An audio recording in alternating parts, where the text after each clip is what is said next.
ہمیں اور آپ کو چاہیے کہ ادب کے ساتھ عبادت کریں۔ تو آج میں نماز کا طریقہ میں بتانے جا رہا ہوں کہ وہ یہ کہ پہلے تو آپ سب جانتے ہیں جسم پاک ہونا، آپ کے جسم کا کپڑا وہ پاک ہونا، جگہ پاک ہونا۔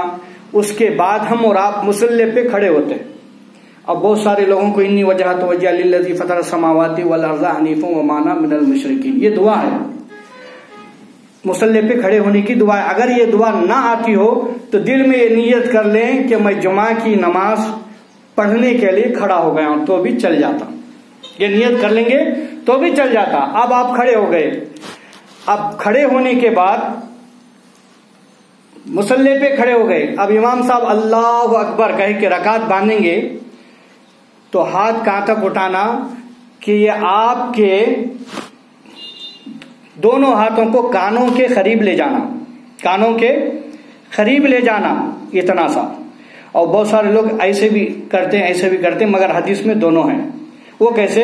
حضور پاک صلی اللہ علیہ وسلم مغرب کی نماز کے وقت تھوڑا لیٹ سے پہنچے، رکعت جا رہی تھی تو جلدی سے آ کر اس رکعت میں شامل ہونے کے لیے ایسے کر کے پڑھ لیے۔ تو ایسے والی ایک حدیث، اور جب کانوں کے قریب پر اگر ہم عمل کریں گے تو دو حدیثوں کا ہمیں ثواب ملے گا، ایک جلدی والی کا، ایک کان کے قریب والی کا۔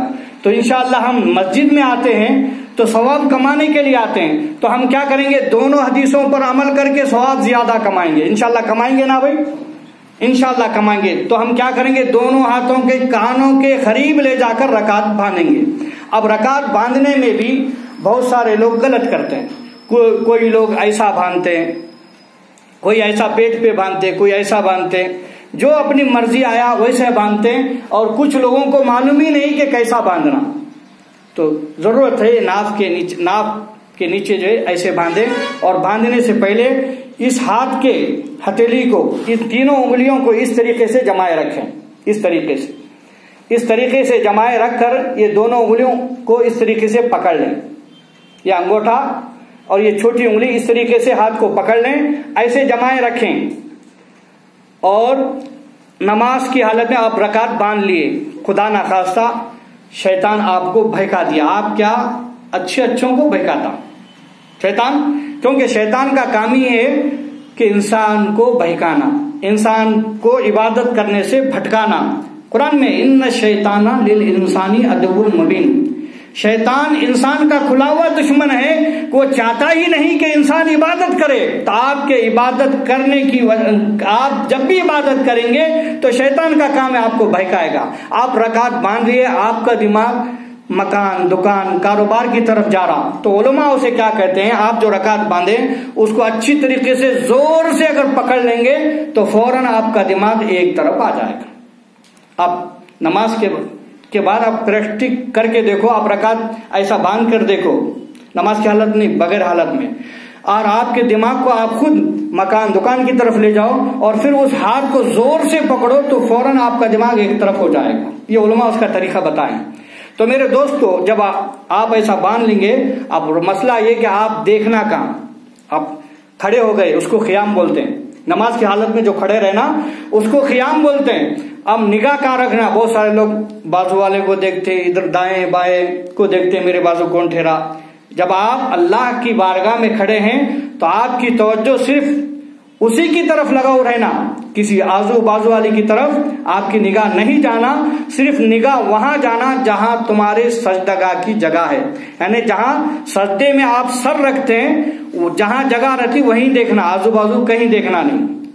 اب مسئلہ نماز کی حالت میں کسی کو مچھر کاٹا، ہوتا نا بھائی، بہت سارے لوگوں کو یہ دیکھا ہے گا، جیسے ہی رکعت باندھے کان پر مچھر کاٹتا فوراً ایسے کھجانے لگتے ہیں، ایسے کھجانے لگتے ہیں۔ تو حکم یہ ہے شریعت کا، اگر زور سے، اگر آپ میں وہ طاقت نہیں ہے کہ اللہ کے لگاؤ میں مچھر تو کیا تیریں بھی برستی تھی مگر محسوس نہیں ہوتا تھا، مگر ایسا خشوع ہر ایک میں نہیں ہے، ایسا ایمان ہونا ہو۔